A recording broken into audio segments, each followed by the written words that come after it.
Assalamualaikum warahmatullahi wabarakatuh.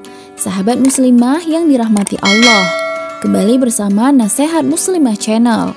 Untuk kali ini insya Allah kita akan membahas apa saja pendapat Umar bin Al-Khattab yang sejalan dengan kehendak Al-Quran. Simak video ini sampai selesai. Kita ketahui bahwa Umar termasuk sahabat yang terkenal dengan keberaniannya. Ia seringkali bertanya kepada Rasulullah SAW tentang berbagai tindakan yang belum ia ketahui hukum-hukumnya. Ia juga mengutarakan pendapat dan ijtihadnya dengan benar dan jelas. Dan oleh karena kuatnya pemahamannya terhadap maksud-maksud Al-Quran, maka banyak ayat Al-Quran yang turun yang sejalan dengan pendapatnya dalam berbagai peristiwa. Suatu hari Umar pernah mengusulkan kepada Nabi, "Ya Rasulullah, sekiranya kita menjadikan makam Ibrahim sebagai tempat sholat." Dan beliau juga pernah mengusulkan kepada Rasulullah, "Ya Rasulullah, yang masuk menemui Anda bukan saja orang baik, tapi juga orang jahat. Bagaimana kalau Anda perintahkan saja ummahatul mukminin itu untuk berhijab?" Maka Allah menurunkan ayat hijab. Dan selanjutnya Umar pernah mengatakan, "Telah sampai kepadaku bahwa beberapa orang di antara istri Nabi cemburu terhadap sikap Rasulullah." Lalu kemudian Umar menemui mereka, maka Umar pun menyampaikan kepada mereka, "Jika Nabi menceraikan kalian, boleh jadi Tuhannya akan memberi ganti kepada Rasulnya istri-istri yang lebih baik dari kalian." Salah seorang dari istri beliau terus kemudian mengatakan, "Hai Umar, Rasulullah saja tidak menasehati istri-istrinya. Lantas, mengapa Anda berani menasehati mereka?"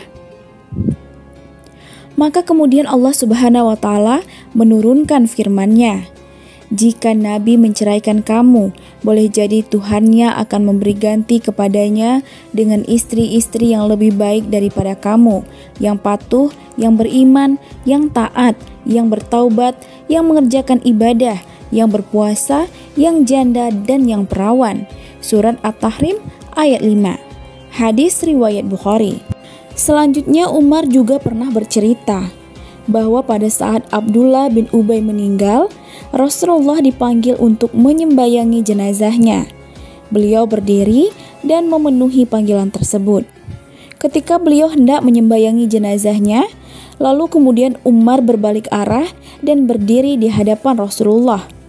Lalu ia mengatakan, "Ya Rasulullah, apakah pantas musuh Allah, Abdullah bin Ubay, yang pernah berkata pada hari ini dan itu, dan berkata begini dan begitu, masih dikenang hari-harinya?" Maka Rasulullah SAW tersenyum melihat tingkah laku Umar. Lalu kemudian Umar pun menyampaikan hal itu berkali-kali. Lalu Rasulullah mengatakan, "Biarkanlah aku, hai Umar. Aku telah disuruh untuk memilih, maka aku telah memilih." Kemudian beliau menyembayangi jenazahnya, mengiringinya, dan berdiri berdoa di makamnya hingga usai. Nabi pada saat itu juga heran atas keberanian Umar terhadap beliau. Namun Allah dan Rasulnya lebih mengetahui. Tidak lama kemudian turunlah 2 ayat berikut yang artinya, "Dan janganlah kamu sekali-kali menyembayangkan jenazah seseorang yang mati di antara mereka, dan janganlah kamu berdiri berdoa di kuburnya. Sesungguhnya mereka telah kafir kepada Allah dan Rasulnya, dan mereka mati dalam keadaan fasik. Dan janganlah harta benda dan anak-anak mereka menarik hatimu. Sesungguhnya Allah menghendaki akan mengazab mereka di dunia dengan harta dan anak-anak itu, dan agar melayang nyawa mereka dalam keadaan kafir." Surat At-Taubah ayat 84-85. Lalu kemudian sesudah itu, Rasulullah tidak pernah lagi menyembayangi jenazah orang munafik dan tidak pula berdiri mendoakan di kuburnya hingga Allah mewafatkan beliau. Hadis riwayat At-Tirmidzi.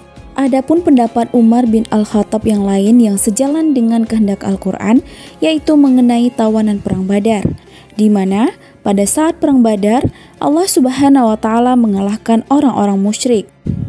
70 orang prajurit mereka terbunuh dan 70 prajurit lainnya tertawan. Rasulullah minta pendapat Abu Bakar, Ali, dan Umar. Abu Bakar mengusulkan, "Wahai Nabi Allah, mereka semua adalah anak-anak paman, famili, dan saudara-saudara kita. Aku berpendapat sebaiknya Anda menerima tebusan saja dari mereka. Tebusan itu akan menambah kekuatan bagi kita dalam menghadapi orang-orang kafir, dan semoga Allah memberikan petunjuk kepada mereka hingga mereka dapat menjadi tambahan kekuatan bagi kita." Lalu kemudian Rasulullah bertanya kepada Umar, "Bagaimana pendapatmu wahai Umar?" Lalu kemudian Umar menjawab, "Demi Allah, aku tidak sependapat dengan Abu Bakar. Aku berpendapat sebaiknya Anda serahkan saja kepadaku si fulan kerabat Umar agar kupenggal lehernya. Anda serahkan Ukail kepada Ali agar ia penggal lehernya. Dan Anda serahkan kepada Hamzah saudaranya biar ia penggal lehernya. Dengan begitu, Allah mengetahui bahwa kita tidak mengenal belas kasihan terhadap orang-orang musyrik. Mereka semua ini adalah pemimpin dan panglima perang mereka. Akan tetapi, Rasulullah lebih cenderung kepada pendapat Abu Bakar dan beliau tidak setuju dengan pendapat yang dikemukakan oleh Umar.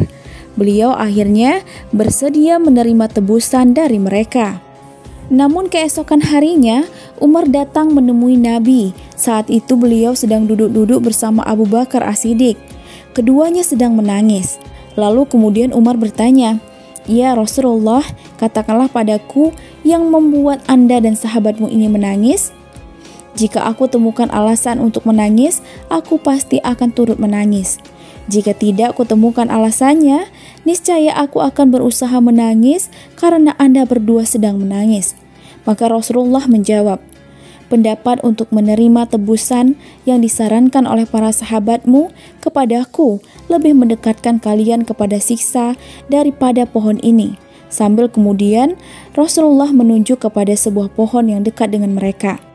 Allah Subhanahu wa Ta'ala telah menurunkan firman-Nya, "Tidak patut bagi seorang nabi mempunyai tawanan sebelum ia dapat melumpuhkan musuhnya di muka bumi." Sampai kepada firman-Nya, "Niscaya kamu ditimpa siksa yang besar karena tebusan yang kamu ambil." Selanjutnya ada pula pendapat Umar bin Al-Khattab tentang masalah izin masuk rumah. Diceritakan bahwa suatu hari tepatnya di waktu siang, Nabi Shallallahu Alaihi Wasallam mengutus seorang anak Ansor untuk menemui Umar bin Al-Khattab dengan tujuan untuk memanggilnya. Anak itu langsung masuk ke dalam rumah. Saat itu Umar sedang tidur dan sebagian anggota tubuhnya terbuka. Maka Umar berdoa, "Ya Allah, haramkanlah ia masuk di waktu tidur kami." Dalam sebuah riwayat, Umar mengatakan kepada Nabi, "Ya Rasulullah, aku sangat senang sekali sekiranya Allah menyuruh dan melarang kita dalam masalah izin masuk rumah." Lalu kemudian turunlah firman Allah Subhanahu wa Ta'ala yang artinya, "Hai orang-orang yang beriman, hendaklah budak-budak lelaki dan wanita yang kamu miliki dan orang-orang yang belum baligh di antara kamu meminta izin kepada kamu 3 kali dalam satu hari. Sebelum sembahyang subuh, ketika kamu menanggalkan pakaian di luarmu di tengah hari, dan sesudah sembahyang Isya." Quran Surat An-Nur ayat 58. Selanjutnya ada pula doa Umar bin Al-Khattab tentang masalah khamar, di mana tatkala ayat yang mengharamkan khamar turun, Umar berdoa, "Ya Allah, berilah kami penjelasan tentang khamar secara tegas dan sempurna." Lalu kemudian turunlah ayat yang terdapat dalam surat Al-Baqarah ayat 219 yang artinya, "Mereka bertanya kepadamu tentang khamar dan judi, katakanlah pada keduanya itu terdapat dosa besar." Umar kemudian dipanggil dan ayat ini dibacakan kepadanya. Lalu kemudian Umar kembali berdoa, "Ya Allah, berikanlah penjelasan tentang khamar secara tegas dan sempurna."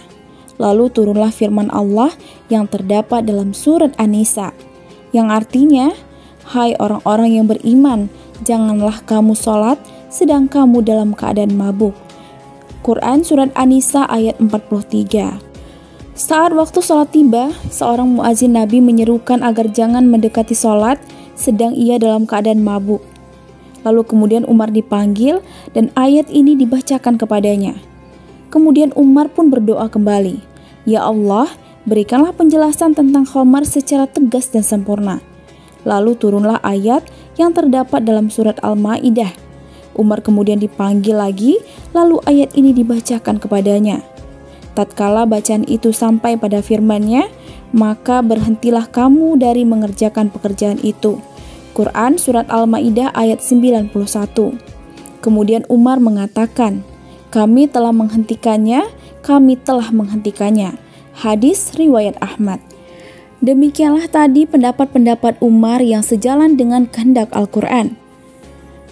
Wallahu a'lam bishawab. Wassalamualaikum warahmatullahi wabarakatuh.